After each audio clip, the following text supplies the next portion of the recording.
As I mentioned in the introduction, it's actually 63% of businesses that came back to us said that they look to one supplier to provide these multiple products and services. This must make the supply chain more efficient. I think it will. I think it does. But one of the drivers that I don't think we can ignore is shareholder value. You know, companies emerging to demonstrate future shareholder value in the absence of backlog and work and things like that. So, you know, the justification is we're creating synergies, and these synergies will be created in 2 to 5 years and everything like that. And there's a lot of vertical integration. You know, the mergers that Tony mentioned. You know, people are looking to provide with the one this week between GE and Baker Hughes. You know, GE are going downhole. You know, that's where they see their future. So they're looking to provide more services. I think what happens in the future is, you know, if the industry grows back up and everyone gets busy again, we'll start to see these businesses say, well, we're too broad, we can't focus across the total range of products, so we're going to spin off this company, and they're going to provide a specialist service. And you know, we've seen it goes in cycles, but we're certainly in the cycle of consolidation. And I think one of the main drivers is to protect balance sheet and to provide shareholder value for the short to medium term. As and when the oil price does come back up again, do you think the lessons learnt as far as efficiencies, collaboration and so forth will stay? Or do you think companies will start to go back to the old ways of working more, you know, conservatively and on their own, because I suppose they can afford to do it? I think this turn down is like, there's somewhat of a positive side to it as well, that everybody's having to innovate and reinvent. So look back into their processes. I mean, you can't just like go and cut your cost and lay off people and still do things the exact same way, because later on when you hire them back up, you're going to end up with the same or a higher cost. You do have to improve your processes and make things more efficient, and I think that is long-lasting, and you know, future projects, even with the market picking back up, we will still benefit from improvements made today. I agree. I absolutely agree. I think with the conversations that are happening regarding innovation, a lot of them are just looking for funds. So when we do see an increase in oil price, increase in activity, I think some of those projects will attract funding, and that will just be a good thing for the industry. I think people have learned a lot of lessons from the downturn we're experiencing. It's gone on a lot longer than a lot of people expected. But also some of the major problems that we're going to see is with the amount of people that have unfortunately left organisations in the oil and gas industry. There's many very experienced people that have left, that have retired and might not come back. There's graduates leaving university right now that were destined for the oil and gas industry, that are choosing medical or choosing automotive. So we're going to face skills gaps in the industry, and I think that's going to be one of the major challenges from a resourcing point of view as we grow back up. So I think the answer is a little bit of both. You know, we will see lessons learned from efficiencies, but we'll also have some lessons to learn about how do we protect in the future knowledge and experience as we move forward. Yeah, one of the things they always teach you in management training is succession planning. But I guess if you're worried about what's going to happen tomorrow, you're not necessarily going to worry what's going to happen next year or in 10 years. So how are we going to keep the next generation of professionals and experts interested in the industry?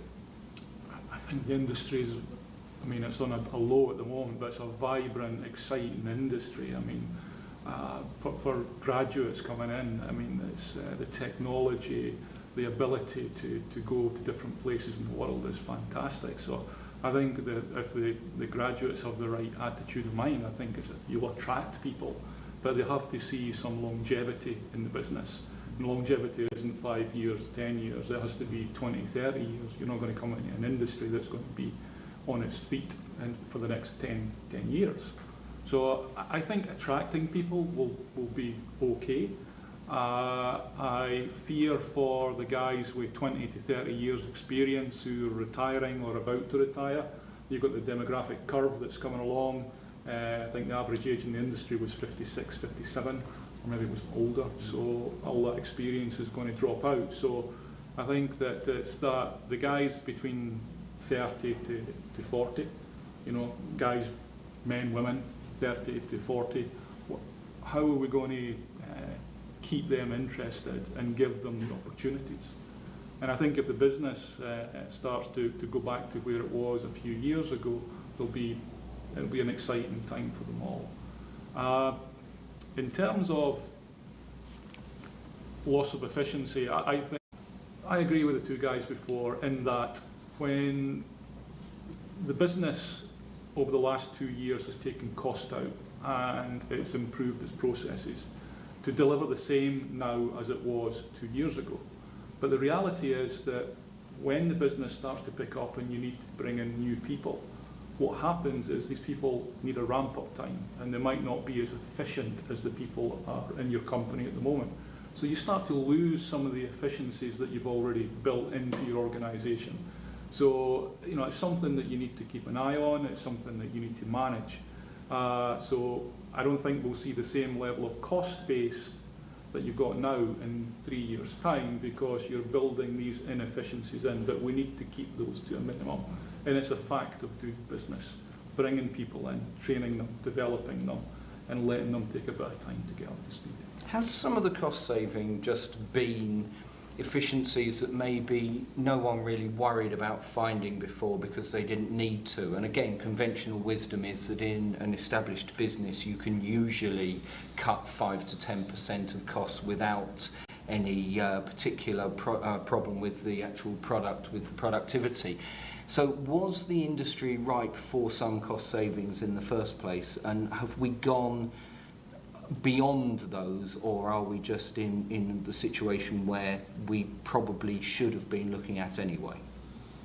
I think when you're running at 110% as the industry was 3 years ago, you tend to overlook some inefficiencies because it's about volume, it's about getting out the door safely to the right quality, and somehow you just let it go by. I'm not saying that that's acceptable, but the focus has been in the past 2 years to basically get rid of all those inefficiencies. Why do you need supervisor levels at 5 people? You know, for every one supervisor, 5 people. It should be one supervisor to 7 or 8 people. These are things that you should be challenging all the time, and you tend to lose that when you're operating at 110%. So it's just a nature of the beast in the past, I think.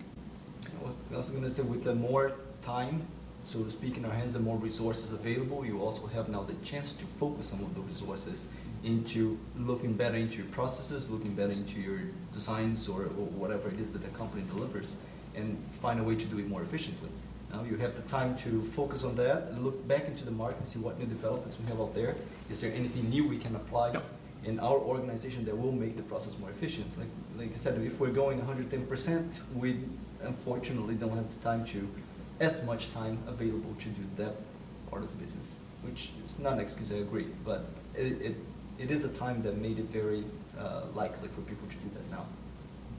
I think forward-thinking companies and companies that are really playing the long term, and we talked about spending money up front and how difficult it is. Well, some companies are doing it, you know. So I think manufacturing companies that have had, you know, a certain way of manufacturing things that has been maybe outdated, but it's been going at 110%. They've had a chance to actually take that out and put a new piece of equipment in. Yeah. And you know that's going to stay around. That's going to stay around for 10, 15 years. So it was just not possible before because everything was so busy. But now there's been the opportunity to actually do that, capitalise the expenditure and put it over 10, 15 years. And then with processes, engineering processes, you know, even sales processes become more efficient because people now have the time to say, I've always wanted to fix this, and now I've got the opportunity to do so. So we're going to do it.